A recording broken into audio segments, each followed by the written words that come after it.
Hello everyone, I'm Vanish Signal. Before we get into tonight's footage, hit that like button, subscribe, and let me know in the comments where you're tuning in from.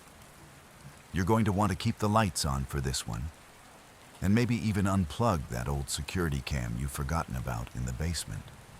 What you're about to witness isn't just strange, it's impossible. This is something that was never meant to be seen, let alone recorded. TV Story 1.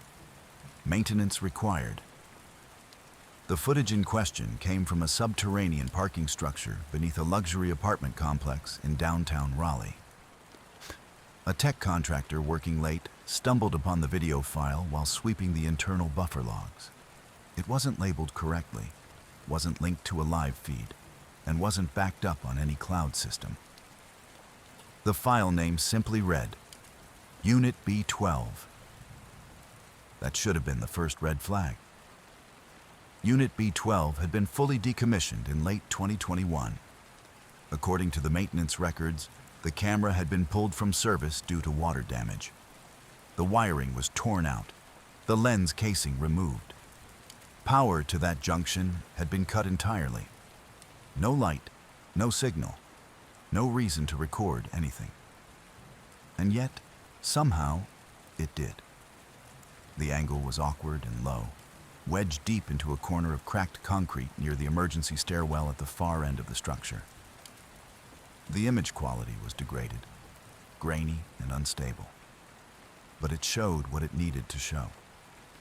At 3:02 a.m., a janitor came into view. His name was Carlos Diaz, longtime night staff, familiar routine. He pushed a mop cart into frame, humming softly, wiped up what looked like a spilled coffee puddle, and continued along. Ordinary, expected. At first. 15 minutes later, at exactly 3:17 a.m., the same janitor came back into view. Same uniform, same mop cart, same gait, same humming. But this time, something felt off. The posture, the motion, it was too exact, as if someone had rehearsed his every movement with surgical precision. The real Carlos was confirmed to be at home at that time. His clockout was verified. His phone GPS showed him asleep in bed. But this double didn't miss a beat. It pushed the cart in a perfect arc. It cleaned the exact 3-foot patch Carlos had cleaned earlier, no deviation. Again, and again, and again. The motion was looped, mechanical, intent without understanding. It didn't clean, it performed the idea of cleaning. Then, at 3:24, the figure stopped, mid-step, bucket still, mop angled awkwardly. It stood there, rigid, frozen in place like someone pressed pause. Then, without sound, it lifted its head. It looked directly at the camera. That's when you see it, or fail to. The face wasn't right.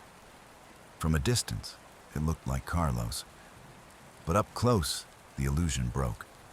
There were sockets where eyes should have been, deep, cavernous pits. The smile didn't stretch the lips. It bent the shape of the entire head, like an approximation of emotion, formed by something that didn't know what emotion meant. And then, the screen flickered once, then static. 7 minutes of dead air. At 3:31, the feed cut back in. Same spot, same angle. But everything had changed. The mop bucket was tipped over. The floor was dry. The hallway was empty. That same moment, Carlos's wife called 911. She'd found him collapsed in their bathroom. No signs of injury, no trauma. But his eyes were open, unblinking, skin like ice, barely breathing. Paramedics rushed him to the hospital. He regained consciousness an hour later. The first thing he said? I saw myself working, but I wasn't in control. He described the scene in uncanny detail. The smell of bleach in the air, the hum of the fluorescent lights, the resistance of the mop dragging over concrete. He remembered all of it, vividly, but not from his body, from the camera, as if he had been watching himself from behind the lens. And yet, he wasn't just watching. He said it felt like something had put on his body like clothing, used his mind like an interface. A full system diagnostic was run within hours. All feeds from that parking level between 317 and 324 were either frozen, offline, or corrupted beyond use. Except for one. Unit B12. But here's where it gets worse. That camera doesn't exist. There's no power routing to that location, no wiring, no mounted lens. The housing was pulled out years ago. There's just an empty, rusted bracket and a stained patch of concrete. And yet, somehow, it saw. It started with what should have been a simple system alert, the kind logged automatically during routine diagnostics. Camera offline, maintenance required. Low priority, standard, just another blip in the city's aging transit infrastructure. But this one came with a detail that didn't fit. The camera in question wasn't due for any scheduled checkups, hadn't triggered so much as a flicker in over 2 years. Its location was even stranger. An obsolete surveillance unit tucked deep in the maintenance corridors beneath Metro Line 4. A forgotten section of the city's underground transport grid. That area had been sealed off a decade earlier after flooding collapsed 2 of the support tunnels. Since then, the loop had been relegated to the archive network. View only, no active feeds, no motion alerts, no data logging. Still, a job was a job. A contractor was dispatched. Third party, night shift. Name, Felix Marrow. Mid-30s. Clean work history. Mostly uneventful service tickets. He logged his entry at 11:46 p.m.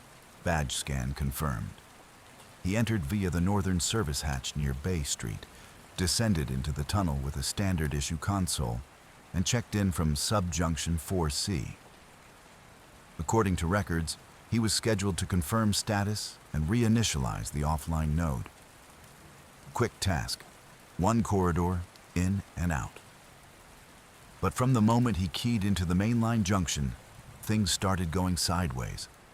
The tunnel, long marked as dark and unpowered, was fully lit. Not flickering, not emergency lighting. Every overhead bulb humming bright and steady, throwing stark shadows against the concrete. Too consistent, too deliberate. Felix noted it in his first message to dispatch. 4B junction lit. Unexpected, full power, investigating. 2 minutes later, he sent a follow-up. Camera 4B online. But it's showing live feed, not archive. Dispatch confirmed.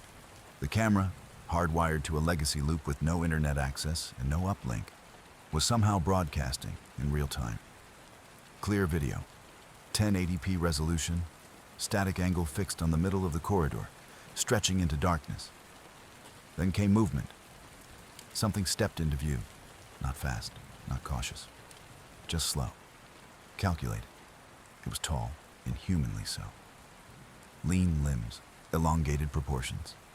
No visible clothing or facial features. It walked like it was remembering how, each motion deliberate, like a puppet relearning the weight of its own body.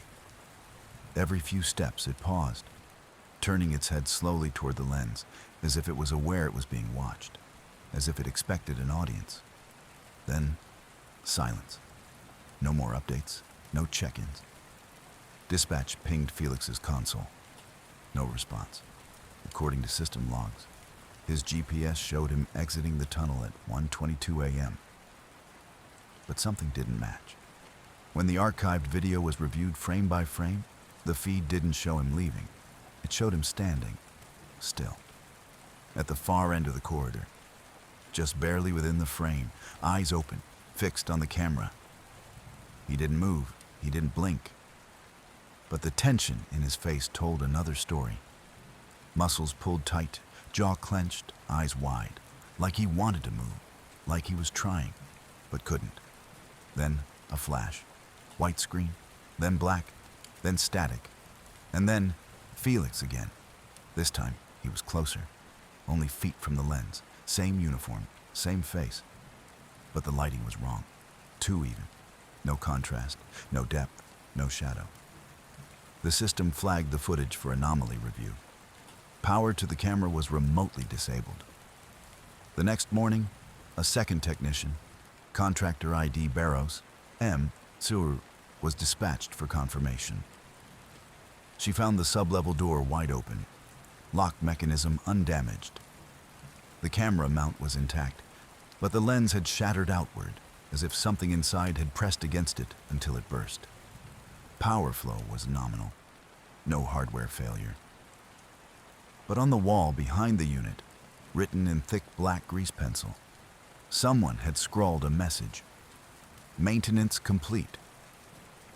The footage was archived, but nobody has volunteered to check that corridor since. By the time anyone realized the footage had returned, the timestamp was already 34 minutes ahead of real time. Barrows had been reviewing system diagnostics from the Transit Command Center when the node blinked back online. Camera 4B, the same one flagged in Felix's final log, lit up again. But no new dispatch order had gone out. No technician had been sent. The feed just returned on its own, as if it had never gone offline in the first place. The corridor looked unchanged. Same cold fluorescence, same dusty tile, same fixed, silent frame of the stretch that led nowhere. A maintenance hallway sealed off years ago after rerouting. But this time, it wasn't empty. At first, the movement barely registered. A flicker, a frame hiccup. Then it clarified. A figure pacing at the midpoint of the corridor. Not walking with purpose, wandering. Back and forth, steps uneven, like it couldn't decide which direction to go. Barrows hit rewind, scanning for the first moment of movement. But each time she scrubbed the footage, something shifted. New positions, new behavior, slight changes in posture, speed, even gait. The figure didn't loop, it adapted. She flagged the anomaly and filed a high-priority report. But even after protocol was followed, she kept watching. For 13 straight minutes, the figure repeated its improvisation. It moved like someone trying to remember a pattern. A routine practiced in front of a mirror, but now missing its reflection. Then, at exactly 2:13 a.m., it stopped. Not froze, stopped. It turned. The face locked into frame. Felix. Same shirt. Same utility harness slung low. Same gloves frayed at the right index. But the body inside the uniform was wrong. His limbs were too long, like someone had drawn them out with invisible wires. The joints were slack. The movements off. His neck turned at an angle just past human tolerance, and the eyes, wide, too wide, stared without blinking, without recognition, like they were holding the stare for effect. Then the figure raised its hand. In its grip, a badge. Barrows leaned closer. Her own breath caught in her throat. It was Felix's ID. Still clipped to the lanyard, still scuffed from years of wear. She reached for the comms line, panic rising, but before the transmission could go out, the screen cut. One flash of black, then white, then back to the same feed. But now, the hallway was empty. Lights off. No figure, no motion. The timestamp had corrected. The feed now read the exact minute Felix had originally entered the tunnel. Barrows filed her report. This time, she included full telemetry records and a secondary write-up under the anomaly category. 2 hours later, she requested immediate reassignment. Her exit interview was logged, sealed, and archived. But word spreads fast in maintenance. Off the record, she told a colleague something else. She said the screens had started lying, said they'd begun to anticipate her, that reflections showed things she hadn't done yet. She said the camera feed was watching her, not just recording, watching. 3 days later, 4B went live again. No alert, no ping, No motion flag, just the caption, burned into the feed like it had always been there. Requesting next technician. The timestamp was exactly 3:12 a.m. when the last feed went dark. Not glitched, not interrupted, just cut. 1 second it showed the empty service hallway behind Sector B, and the next it went black with a flicker, like someone had pulled the cord from inside the wall. The error code wasn't standard. It read, CAM 04A, maintenance required. But that wasn't a code we'd ever used. I was already on site when it happened. Doing a sweep for a separate issue, a storage room kept unlocking itself every night at 2:13 like clockwork. We'd assumed it was a relay fault, some old wiring giving up. But now, this, a total blackout on the hallway feed just as I passed the junction. I turned the corner, expecting to see one of the cameras hanging loose or the mount knocked off alignment. But it wasn't that. The camera was still there, mounted perfectly. Too perfectly. It looked cleaner than the rest. The dust line on the wall didn't match. It had been replaced. That's when I heard the static. It wasn't coming from the camera. It came from my radio. Not loud, not urgent, just a low, steady hiss. Then a voice, buried in the white noise, soft and flat, like a test pattern whispering back. "You're early." I froze. No ID on the channel. No origin pinged back. I tried to respond, but my mic gave back only silence. Then the static returned, stronger this time, like it was pushing something out, trying to breach. "We're not ready yet," the voice said. Then it added, "But you will be." That's when I noticed the red light. It wasn't coming from the mounted camera. It was lower, about chest height, near the base of the junction panel. I stepped closer and found a second lens, tucked into a vent slot that didn't belong. A hidden camera, smaller, blinking red, watching. It moved, only slightly, just a twitch, like it was adjusting focus, but enough to be sure. Behind me, I heard the hallway lights click off, one by one, and in the dark, the radio whispered again, "Maintenance required." And then it said my name. End of story, story 2. Blind spots. They sent her to review a basic complaint, ghosting on the B3 stairwell cam. Normally, it would be low priority, probably a wiring loop or a fried capacitor. But something in the request was flagged strange. The footage showed light distortion, like a shimmer, only in one part of the screen, and only when no one was there.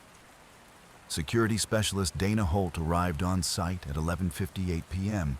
with a standard toolkit and a backup battery pack. She logged in, keyed her access, and headed toward B3. Everything seemed normal. Cameras showed live feed, motion sensors were responsive, and the log timestamps were in sync. Except for one thing. Each camera she passed blinked. Not the usual flicker when switching night mode. This was deliberate, timed. The red indicator light on each lens flared for exactly 1.5 seconds as she crossed its view, as if acknowledging her, as if tracking. She paused at the stairwell entrance. The air was dry, heavy, like too much static in the air. She pulled up her tablet and loaded the B3 cam feed. The screen showed the stairwell as it was now, dim, empty. But then, a flicker. Not in the camera. In the playback, 3 frames, frozen out of order. The first, the stairs, empty. The second, a blurred figure, mid-step, head tilted at an impossible angle. The third, Dana, looking directly at the camera. But she hadn't moved yet. She rewound it. The glitch repeated. Same 3 frames, every time.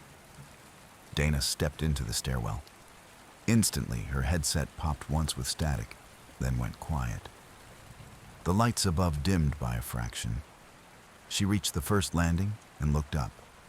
The next floor's camera was pointed straight at her. Its red light was on. And in the tablet feed, her own face stared back, except it blinked a second late. Behind her, the door she entered through clicked shut, locked. Then a voice came through her headset, hollow, monotone. Proceed to next relay point. Dana didn't respond. The voice repeated, this time with her voice. Proceed to next relay point. The screen on her tablet went black. Then a single line of text appeared. Recording backup copy. The cafeteria camera wasn't supposed to be recording. It was marked for replacement. Power issues, random feed loss, dead pixels in the top right corner. But somehow, the old unit kicked back online at 3:14 a.m. No motion alert, no access log, just static, then footage. Security tech reviewing the overnight logs flagged it for something else entirely. Frame 1, the empty cafeteria, chairs stacked, vending machines humming. Frame 2, 1 second later, a figure seated at the center table, facing the camera. No entry, no motion, just there. He wore a faded hoodie, too large for his body, head down, face hidden.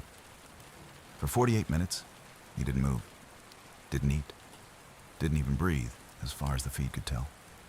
Just sat still. Then, without warning, he looked up. That's when the dead pixels in the top right corner flickered, not like a glitch, more like a blink. The tech thought it was a lighting anomaly. He zoomed, enhanced.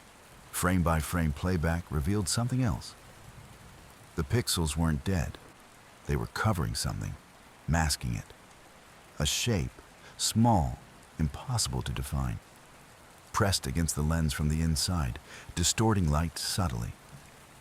When the figure looked up, the shape twitched, synced. The moment the tech paused playback to make a note, the monitor shut off. His whole workstation powered down. When he rebooted, the file was gone. Not corrupted, not deleted, just no longer listed. He checked the system logs. No errors, no shutdown recorded. But the footage had left one trace, a single thumbnail cached in the preview folder. It showed the man at the table, but closer, as if he'd moved in, inches from the lens. The pixels at the top right corner now gone. His eyes were fully black, and in the reflection of the vending machine behind him, there were two more figures, just standing there, staring, no entry, no motion, no exit. We tried to identify the man using facial recognition from that last frame. No match. Not in any system. Not law enforcement, military, public records. He didn't exist. When we enhanced the timestamp overlay, something else showed up. Not a date, not a time. Just a word. Replacement. The third incident originated from a mid-tier hotel lobby in Claymore, about 3 towns over. The overnight manager, a man named Willis, was going through the previous night's surveillance. Something he did more out of habit than suspicion. The lobby cam was mounted to overlook the check-in area, a standard wide-angle feed with infrared night vision. The footage was quiet, uneventful. No guests had signed in past midnight, and the front doors hadn't opened since 12:04 a.m. But at exactly 2:13 a.m., the feed changed. There was no glitch, no static interference, no transition blur or signal drop, just a single hard cut. Frame 1, empty lobby. Frame 2, a man standing directly in front of the check-in desk. He hadn't walked in. He hadn't emerged from anywhere. One frame, he didn't exist. The next, he was just there. The man's stance was unnatural, not threatening, just off. His posture too rigid, shoulders squared like someone mimicking a stance they didn't fully understand. His head was tilted 5 degrees to the left. Hands rested limp at his sides. He wore gray utility coveralls, clean but featureless, except for one detail.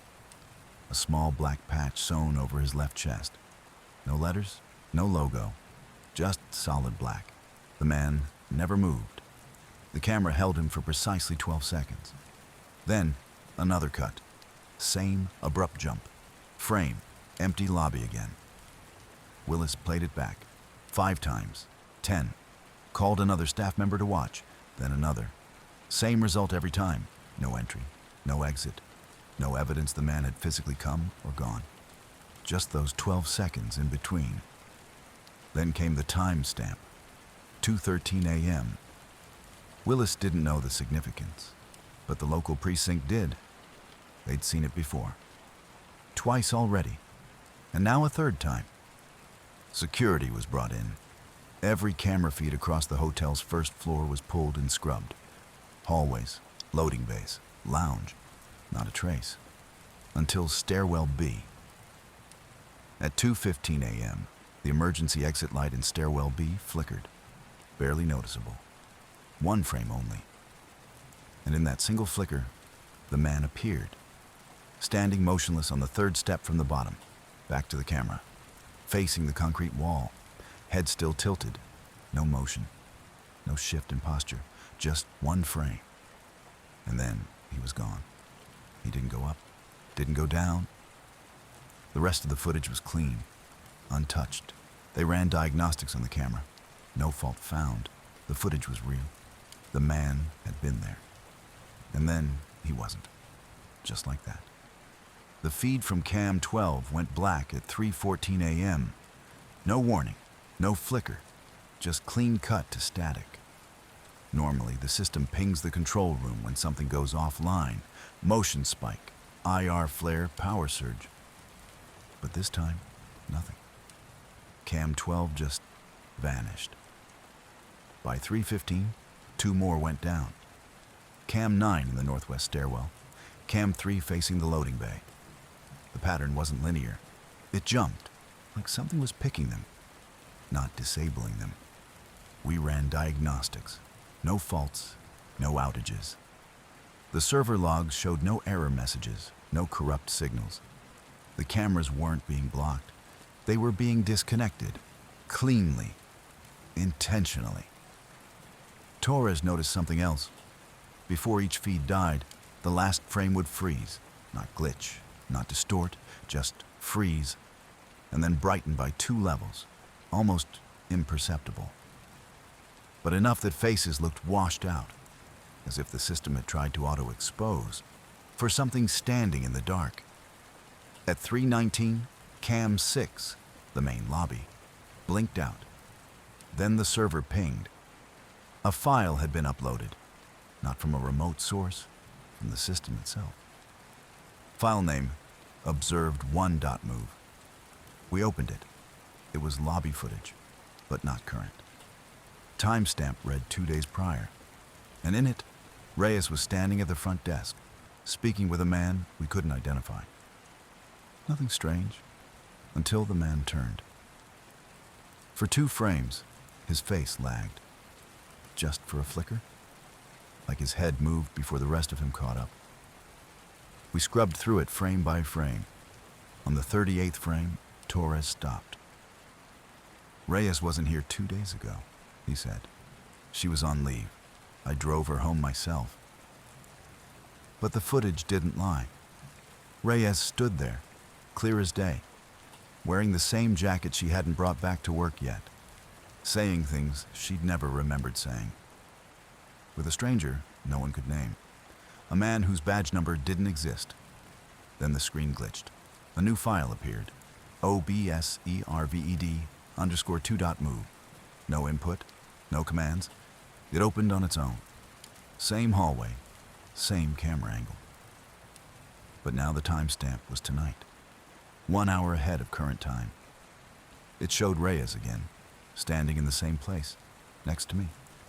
Neither of us moving, just staring into the camera. And behind us, out of frame, a shadow began to stretch in. End of story, story 3. Signal bleed. The first anomaly came in from the substation near mile marker 18 at 2:06 a.m. sharp. Not a traditional call. No voice, no emergency ping. Just a noise burst. 8 seconds of pure static that tripped every active console across 3 counties. It wasn't logged in dispatch. Didn't originate from any known node. Just feedback, saturated with embedded time codes. Random strings that didn't align with any internal system. Every operator described the same sensation, like something had briefly rewired the signal path itself. The moment the burst hit, the lone outdoor CCTV camera at the substation captured something. A single figure, standing completely still at the locked front gate. We pulled the footage. It was garbage. Grainy as hell, like it had been dubbed off a 90s camcorder that sat in a damp attic. But you could still make out enough. Black weatherproof jacket, face pale enough to reflect the floodlight, no visible breath, hands resting flat against their thighs, and the eyes locked directly onto the lens. We ran motion tracking. That's when things got worse. There was no motion, not barely moved, not hard to detect. None, not even involuntary movements. No shift of weight, no blink, not a single twitch. Like the video wasn't of a person, but a frame superimposed onto reality, a human still life. 2 hours and 6 minutes passed with the figure fixed in that exact pose. The environment around it kept moving. Wind bent the trees. Rain streaked across the camera dome in inconsistent patterns. Insects jittered past the lens. Everything matched the live timestamp, except the figure. Then came the glitch. Every 61 seconds, the footage looped a single frame. Not a dropped frame, a duplicated one. Exactly the same pixel alignment, like a musical beat stuttering, identical segments ghosting back into place. We pulled the drive and deep scrubbed the file. Layered playback showed a buried secondary audio stream that wasn't present in real-time monitoring. Not a voice, not a melody, just a slow, wet pulse. But when we isolated and slowed the waveform, it revealed a pattern, a phrase, repeating every 9 seconds. It's whispered but digitally warped, nearly inaudible under normal playback. When we adjusted the frequency range, the words became clear. Record again. I didn't blink. Exactly 12 minutes after we decoded the phrase, at 3:12 a.m., the substation's interior camera failed. Not disconnected, not signal loss. It simply blacked out. Full image suppression, like someone threw a shroud over the lens. There's no switch to disable that feed locally. The camera is mounted 20 feet high in a sealed housing. The only access is via the locked building. But at 3:13 a.m., the feed returned. Only now, the camera had moved. It was inside the substation, framed with cinematic precision. The angle was clean. The lighting was ambient. And seated at the control panel, motionless, identical to the figure outside, was the same person. Still staring, still not blinking, still framed dead center. We dispatched 2 techs from systems maintenance. Standard procedure. One stays in the van to monitor the mobile rig, the other goes inside. They arrived at 3:36 a.m. The tech in the van confirmed what he saw. The figure in the control room feed never shifted. The same frame played, second after second. But as his partner stepped inside the building, the camera angle, still live, remained unchanged. Until it didn't. There was no door movement, no motion alert, just a single new frame, empty chair, no figure. The tech in the van radioed the interior tech. No response. 10 seconds passed. Then 20. Then the camera updated again. The figure was back, sitting in the chair. But the van tech swears on everything. His partner never came out. And he never saw the camera cut. It was seamless. like one frame was overwritten with a new presence. And starting from that moment, every frame on the camera feed showed the figure just a little closer to the lens, still not moving, still not blinking, but always watching. And no one's found the original technician since. The facility had been offline for years, decommissioned, condemned, mostly forgotten. But the CCTV system never stopped running. Somehow the cameras were still powered, still recording. No feed ever transmitted externally. No archive existed in any public log. But the light on the server rack blinked red every night, precisely at 3 a.m. When the new operations team was hired to start gutting the site, no one mentioned the server room. It wasn't on the floor plans. It had no door. It was found by accident when a wall on the lower level gave way during minor demolition. Behind it, a sealed room, climate-controlled, cold as winter breath. Every wall lined with screens, every screen showing a camera feed, and every feed showing a different version of the same room. No one knew where these rooms were. They didn't match any part of the building. Some were pitch black, some were lit by a single hanging bulb, some were completely empty, until one wasn't. A figure walked in. Male, mid-30s, jumpsuit, pale. He looked around like he didn't know where he was, then looked straight at the camera. They thought it was live, until it looped. Same steps, same blink, same tilt of the head. Every 37 seconds, on repeat. The head of the demolition crew, Dixon, decided to leave the feeds running.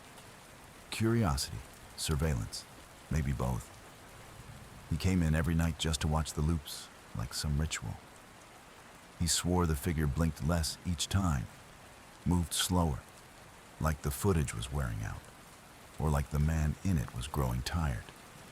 Then one night, the loop changed.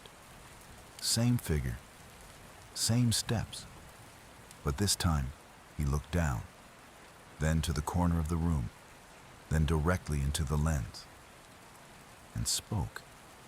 Dixon, please stop watching. The loop reset, back to normal. But Dixon didn't return to the site, didn't answer calls. His badge was found inside the server room, placed neatly on the keyboard. Footage from the site security showed him walking into the room and never leaving. But the next day, on feed number 12, a new figure appeared. Same jumpsuit, same building, same steps, same eyes. It started with a flicker. Footage from an alley-side surveillance camera in District 7 flagged a movement anomaly at precisely 2:13 a.m. The motion sensor detected something, tripped, froze, and restarted all within a tight 2-second window. Yet somehow, the recording didn't cut out. It kept rolling. The camera caught a plain white delivery van entering the alley from the far end. No logos, no visible license plates, and most notably, no driver visible through the windshield. The van crept forward in silence, headlights off, until it came to a smooth stop at the rear service door of the Amberline Research Building.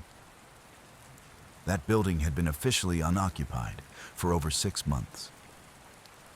Its records were clean. No active tenants, no electricity accounts, no employees listed since the last company dissolved quietly and without notice. No one had entered or exited in half a year. But the van stopped there, right at the loading dock, as if it had done it before. Then the door opened.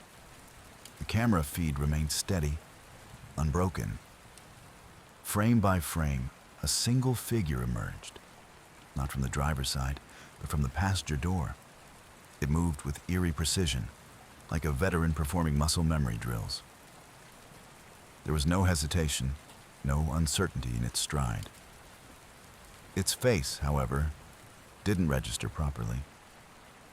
This wasn't due to poor lighting or technical failure. Everything else in the shot remained crisp and clear. but the figure's face was obscured, blurred, shifting like heat waves, as though it rejected being recorded. It wasn't wearing a mask. The distortion followed it like a shadow, warping reality just enough to stay hidden. The figure carried a black rectangular case. It looked dense, heavy enough to require both hands.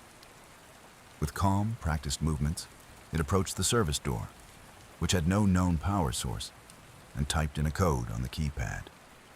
The keys lit up. The door unlocked. No delay, no error. It walked inside and vanished without so much as glancing at the camera. The van remained outside, perfectly still. Its engine gave off no sound. Its lights never dimmed or changed. Back at the station, we reviewed the building's internal security logs. They showed nothing. No access codes triggered, no doors opened, no motion detected. But at exactly 2:16 a.m., the interior CCTV system went dark. One by one, each floor's feed cut to static.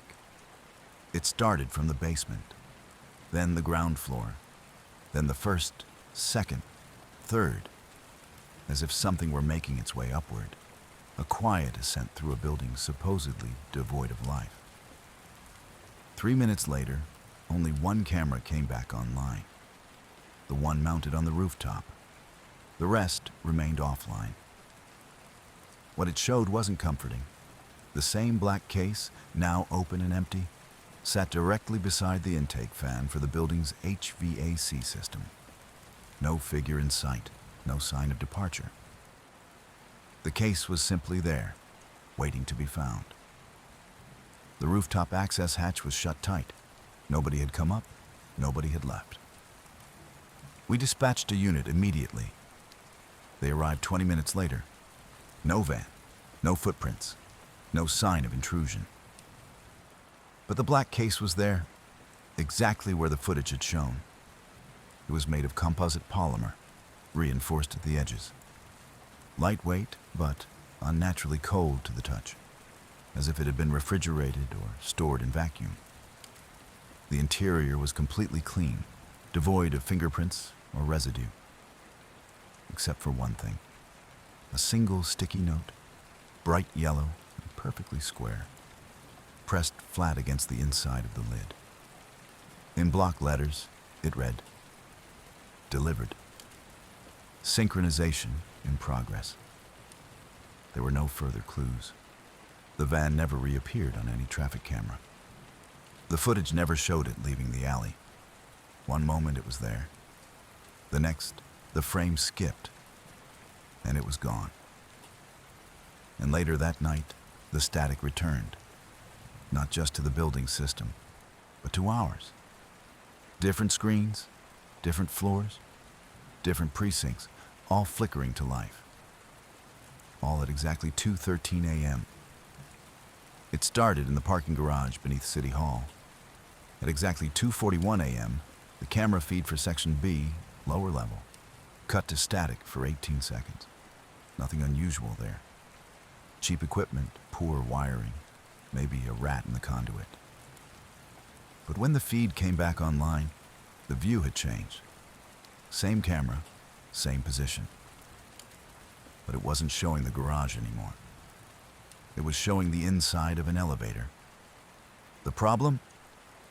That elevator was 3 blocks away, inside a private building.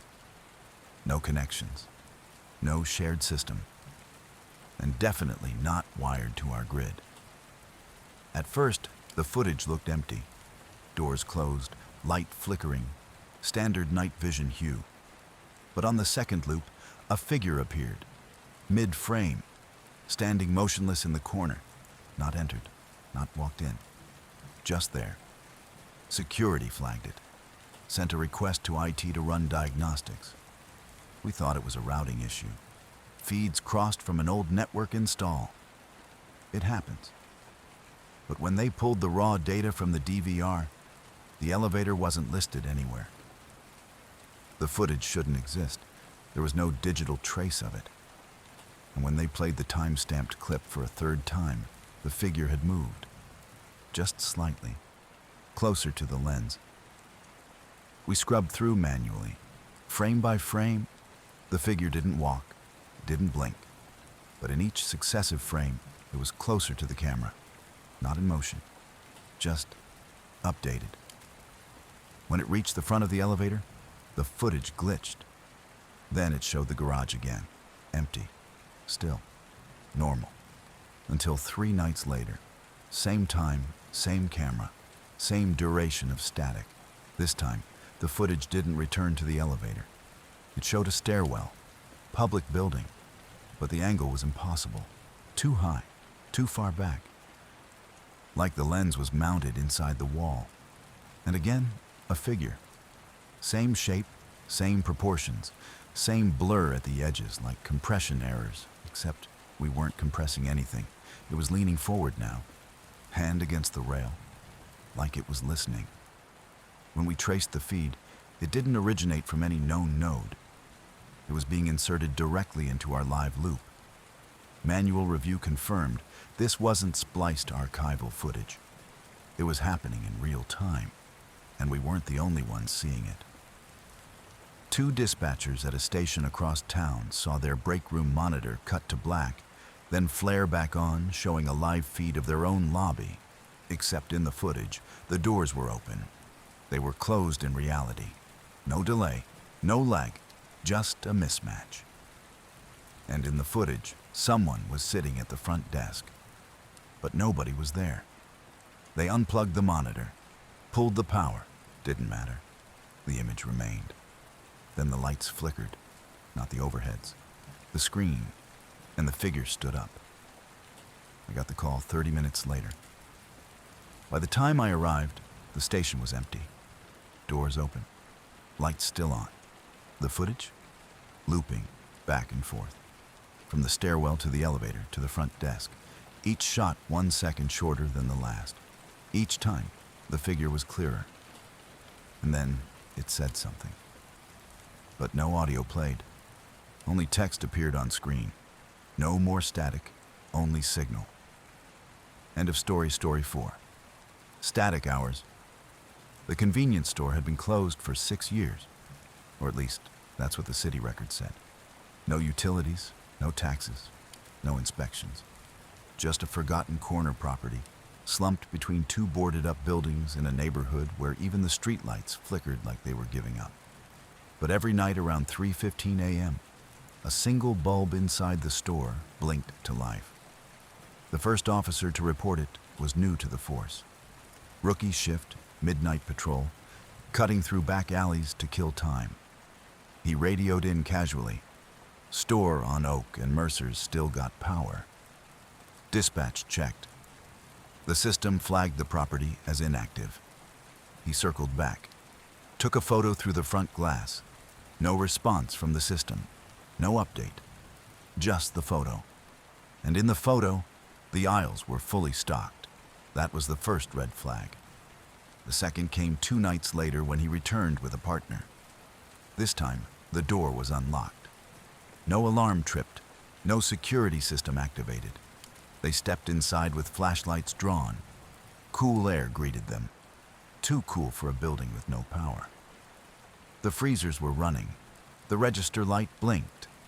A small radio on the counter played low static. They did a full sweep. Everything was pristine. Not dusty, not old. Pristine. As if the store had been operating hours before. Expiration dates on the milk, all current. Lottery tickets up to date. A rack of newspapers by the door bore tomorrow's date. The rookie reached for the counter mic, curious. That's when the lights flickered. The door slammed shut behind them. The radio static flared, shifted. And for exactly 14 seconds, it wasn't static anymore. It was a recording. A voice, flat, almost mechanical, repeating a list of names. At least 7. None of them theirs. Then, a tone and silence. They bolted. By the time they filed the report, the footage from their body cams had corrupted. Not glitched, not erased, just overwritten, with static. Except for a single frame. time-stamped 3:17 a.m., showing the interior of the store empty and someone standing behind the counter. Not the officers, not any store employee on record. Just a man in a uniform that didn't match the force, staring directly into the camera. That store is sealed now, officially condemned. But the bulb still comes on every night, always at 3:15 a.m. And if you stand close enough to the front window, sometimes, just sometimes, you'll hear the radio click on, and the statics start to speak again. The storage compound wasn't marked on any official map. It sat at the end of a gravel road choked by weeds. Its gate rusted half shut, the keypad dangling by wires.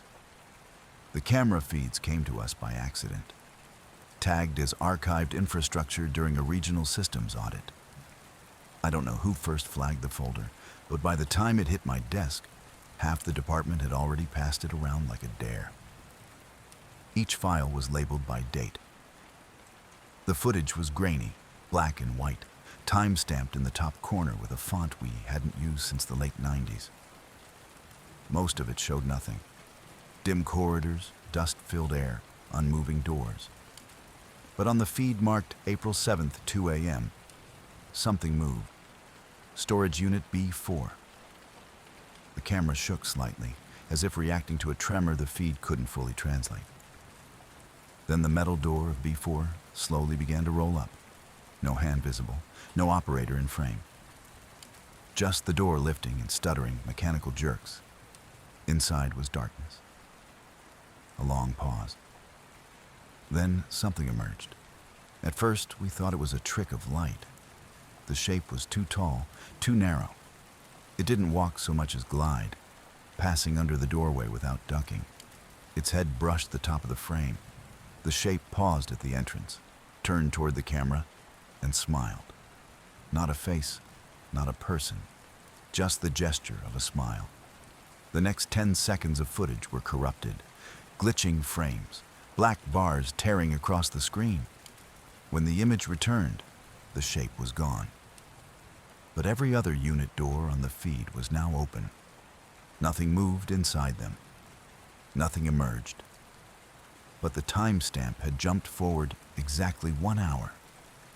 We scrubbed the footage, tried running a frame-by-frame extraction. But when we isolated the corrupted section, we found something buried in the data. Not an image, but a pattern. Rows and rows of repeating characters that weren't letters. Not English. Not even symbols we could identify. Just marks, like teeth. Hundreds of tiny, jagged teeth. That was the first night. The next morning, our internal system pinged an alert. Another camera, this one from the north corridor outside Unit C9, had uploaded on its own. No trigger, no motion flag. The footage was time-stamped 2:13 a.m. again. This time there was sound, low scraping, like claws against concrete. But it wasn't constant. It moved in intervals. 7 seconds on, 7 off, like something dragging itself forward in exact rhythm. When we overlaid the audio with the footage, we saw something that wasn't visible the first time. A distortion in the air, like heat haze, moving toward the camera in perfect sync with the sound. Then the lens cracked. Not shattered, cracked. A single fracture line across the glass, spreading in a spiral. And beneath it, just before the feed died, was a reflection. It was mine. The hallway outside Processing Bay 3 had been dormant for years, shut down and sealed off after a pipe burst collapsed part of the ceiling back in 2017.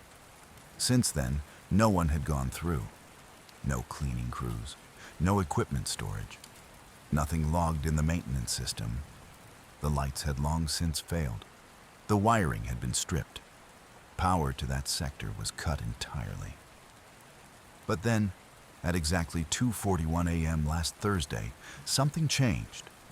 Unit 003, one of the original CCTV cameras installed when the facility was built, powered on. No one gave it a command. that wasn't wired into the current grid. It had no backup power, and yet it sent a signal, a single frame, just one still image, no audio, no video. But it hit the main security server with a live timestamp and correct metadata, fully intact. The image showed the hallway, empty, lights out. But at the far end, partially consumed by the shadows, was a figure. Blurry, out of focus, human-shaped, but wrong somehow. Like it was frozen mid-step, one arm raised as if about to knock on the far wall. The head was tilted slightly, the silhouette elongated by angle or motion blur. There were no facial features, just the outline of someone standing where no one should have been. Security flagged the file as corrupted, but it wasn't. The data stream came through without errors. Frame integrity was perfect. The system had no explanation. Even stranger, the camera had no connection, no live feed, no working transmitter, no evidence that it even had a functioning circuit. We pulled the data manually. What we found wasn't just one frame. There were more. 9 total. Each one captured exactly 1 second apart. Frame 1, the figure at the far end. Frame 2, a step forward. By frame 5, it was halfway down the hall. By frame 9, it was directly in front of the camera. Too close. The image degraded to a smear of shadow and distortion. The outline of the head was visible, too elongated. The shoulders filled the top third of the frame, and just in the lower right corner, there was a new detail. A handprint. It looked like it was pressed against the inside of the lens, not on the physical camera, on the feed, like it had left a mark in the signal itself. We ran diagnostics, rebooted the unit, scrubbed the logs. Every time the feed from Unit 003 was pulled up, the handprint was still there. A lingering stain burned into the image pipeline. No cleaning fixed it. No refresh made it vanish. It was permanent. So we sent a team to check the hallway. The far wall was clean. No markings, no debris. But the floor was coated in undisturbed dust. And in that dust were 9 footprints, each one spaced a second apart, leading away from the camera, and not a single one leading toward it. Officer Darnell was never supposed to enter sub-level B. The orders were clear. Lock the hallway. Don't engage with any movement beyond checkpoint Delta. And if any doors open on their own, do not approach. That part was underlined in the protocol binder. Twice. The problem started with the camera feed. At 2:13 a.m., every monitor in the station's lower bay flickered, just for a second. But when they stabilized, sub-level B's camera, Cam 7, was no longer showing a hallway. It was showing a room, a large one. Dim, yellow lighting, cracked tile floors, something like water damage along the ceiling. But most notably, a single door at the far end, steel, rusted, and opening slowly. Darnell radioed it in. Dispatch didn't answer. He waited, repeated his call. Silence. All other channels buzzed with static, then cut out entirely, so he did what he wasn't supposed to. He stepped off the designated patrol grid. He walked past the locked checkpoint, and he descended into sub-level B. The camera feed followed him. The rest of the department watched from the upper level, frozen in place, unsure if what they were seeing was live or pre-recorded. Cam 7's timestamp no longer updated. Every second stayed locked at 2:13 a.m. Darnell reached the hallway. The camera showed the door at the far end, wide open now. Something stood beyond it, impossible to see clearly, just a silhouette framed by shadow. But as Darnell raised his flashlight, the figure tilted its head, like it saw him, like it was waiting for him to speak first. He didn't. He stepped inside. The door closed. Every feed on the wall snapped back to normal. Cam 7 showed only an empty hallway again, but Darnell never came back. 3 minutes later, the hallway reappeared on Cam 9, the backup unit from the other side of the floor. The door was shut tight, welded maybe. But something had changed. There was a note taped to the door. Camera static is not malfunction, it's feedback. In Darnell's handwriting. No one could explain how it got there, or how his pen, radio, and badge were later found inside a sealed evidence locker, one no one had opened for years. When they checked the interior CCTV backups, the footage had been overwritten, but not erased. Rewritten. Frame by frame, Cam 7 now showed a new scene. Darnell, standing at the end of the hallway, his face just out of focus, and the door opening behind him, over and over again, like it was waiting for someone else to follow. End of story, story 5. Fragments. The elevator wasn't supposed to have a camera. Old residential building, half the floors still vacant, no maintenance logs past 2017, no upgrades filed, and definitely no budget for surveillance in the elevator shaft, let alone a feed that transmits at night only through a subnet that doesn't exist in any official blueprint. But the footage was there, pulled during a missing persons investigation. Woman, early 30s, tenant from 11C. Last seen entering the elevator on May 9th at 2:13 a.m. The timestamp stuck out immediately. Same minute all the other anomalies started in the other cases. Same moment. The footage shows her stepping in, alone. She presses no buttons. The elevator moves anyway. Down. 6 seconds later, the lights flicker, and the camera cuts. Not to black, but static. Violent, stuttering static like something jamming the feed. It clears for exactly 1 frame. She's still in the elevator. But she's facing the corner now. Arms limp, chin tucked. Her hair is wet. Her clothes look aged, like they've been worn too long. Then the screen cuts again. Another burst of static. And when it returns, she's gone. The elevator door is open. Floor unknown. No indicators lit. Just concrete beyond the threshold. Cracked, damp, covered in mold. Then a shadow crosses the lens. Not hers. Taller. Moving wrong. Like it was on a different frame rate entirely. It moves out of view. And then the camera angle shifts. Not the frame. Like the lens itself tilts, adjusting as if something inside the panel is watching. Searching. Maintenance claimed they never installed a unit in that shaft. No technician ever logged a repair. But when we accessed the panel, we found the camera. And behind it, scratched into the metal with something jagged, were 2 words. Still watching. Since that night, the feed activates on its own. Always at 2:13 a.m., always static for the first few seconds. Then one of us appears. Someone from the team, alone in the elevator. Except we've never ridden it. Not at that time. Not in that building. One night the feed showed me. Jacket zipped, badge out. Same scar on my left cheek. I watched myself reach into my pocket, pull out a phone, look straight into the lens. And then I smiled. But I wasn't smiling in real life. I was sitting at my desk, frozen, watching myself on the screen do things I never did. The footage ended with the elevator doors shutting, and a reflection in the metal of someone standing behind the camera. Same face, same uniform, eyes open too wide, and blinking in reverse. The wind was low that night, no storm, no animals, nothing to interfere with motion sensors. And yet, at exactly 3:02 a.m., camera 6 at the service tunnel flagged movement. Normally, it would be rats, a stray dog, maybe a groundskeeper who forgot to clock out.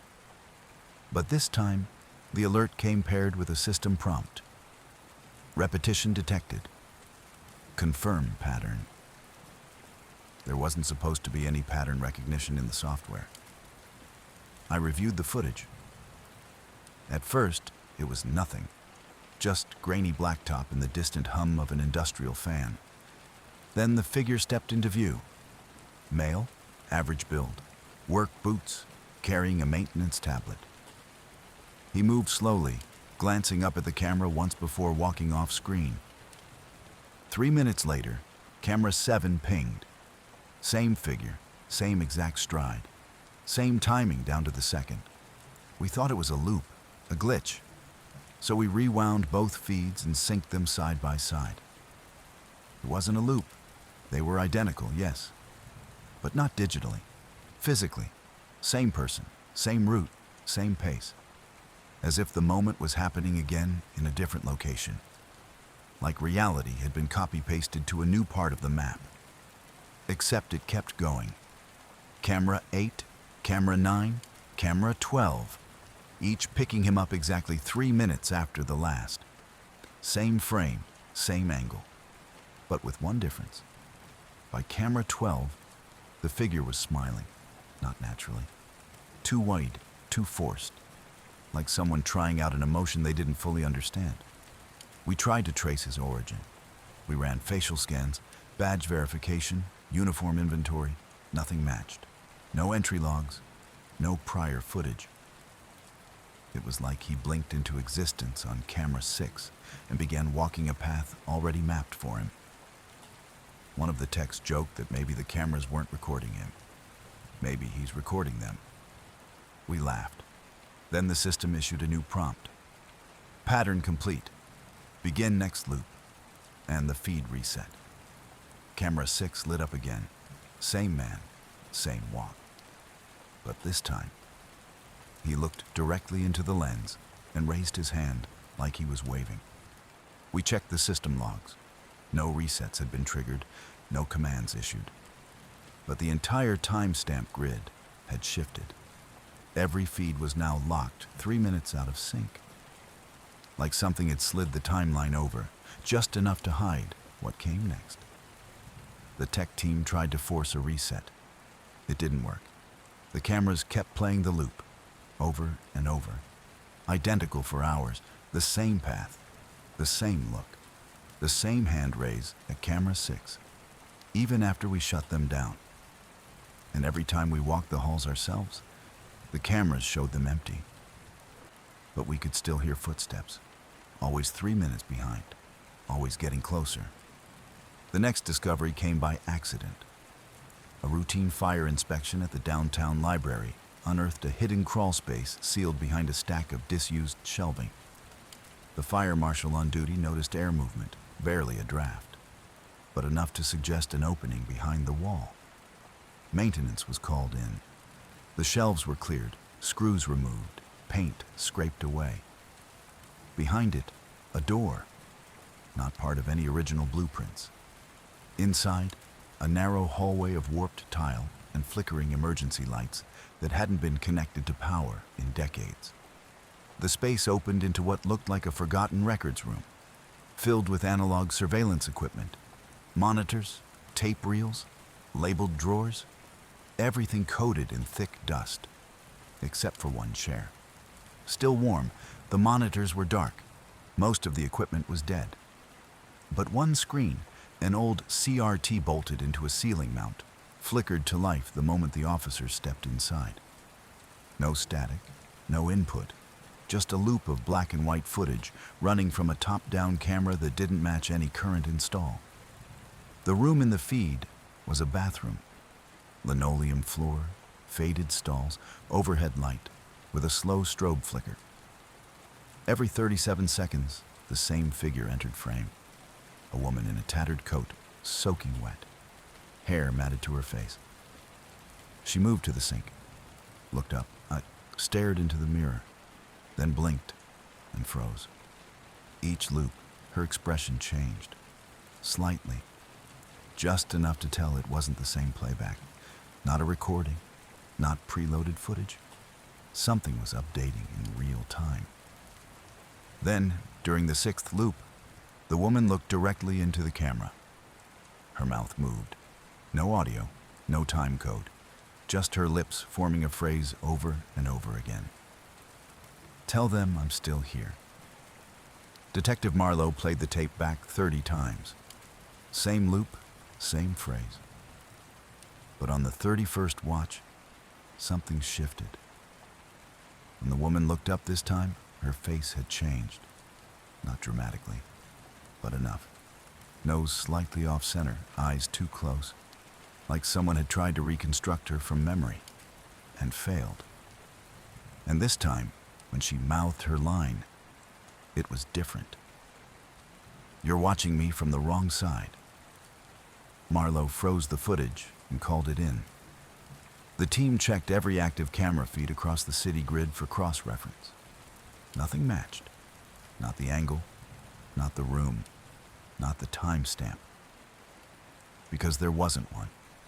The signal wasn't being broadcast. It was being received. And nobody knew from where.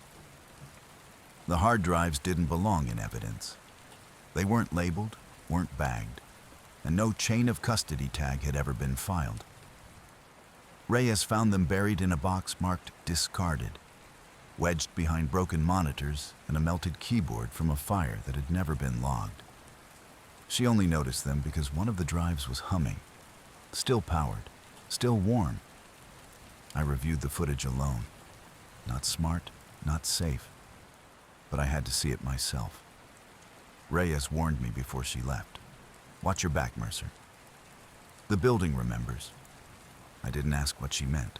I think I already knew. The drive mounted like any other. No encryption, no passcode. Just a single folder labeled Fragments. Inside, 12 video files. No dates, no locations, just numbers. 1 through 12. I started with 7. The screen showed the inside of a diner. Grainy security cam angle. Timestamp burned in red. 3:12 a.m. 3 people sat at the counter, all of them identical. Same building, same jacket, same nervous tick, tapping the counter every 4 seconds. The camera glitched briefly. When it stabilized, there were only 2. Then 1, then none. But the counter kept tapping. I scrubbed through the other files. 02 showed a school hallway, lockers lined in rows. At first, nothing. Then every locker door began to open, one by one, perfectly timed like dominoes. Inside each, a small handheld mirror facing outward. The camera shook violently before cutting to black. File 10 was worse. It showed the inside of an evidence locker, our evidence locker. Same layout, same shelves. But all the items were wrong. Instead of bags and tags, each shelf held mannequins, uniformed, identical, posed like they were mid-action, writing, reaching, opening doors. Every single one had my face. And as I watched, their heads slowly began to turn. The last file, 12, was the shortest, 6 seconds. Just a shot of my own apartment hallway, as seen from my kitchen camera. Empty, still. Then a blur of motion, a shape darting from one room to another, too fast to catch. I went frame by frame.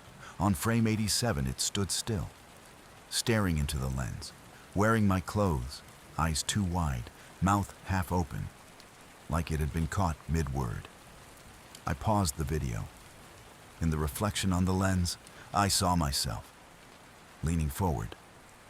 But I wasn't leaning. I pulled the drive, crushed it, burned it. But I still see the footage in my dreams, not like a memory, like a warning. I think someone or something is leaving these behind on purpose. And every time we watch them, they learn. End of story.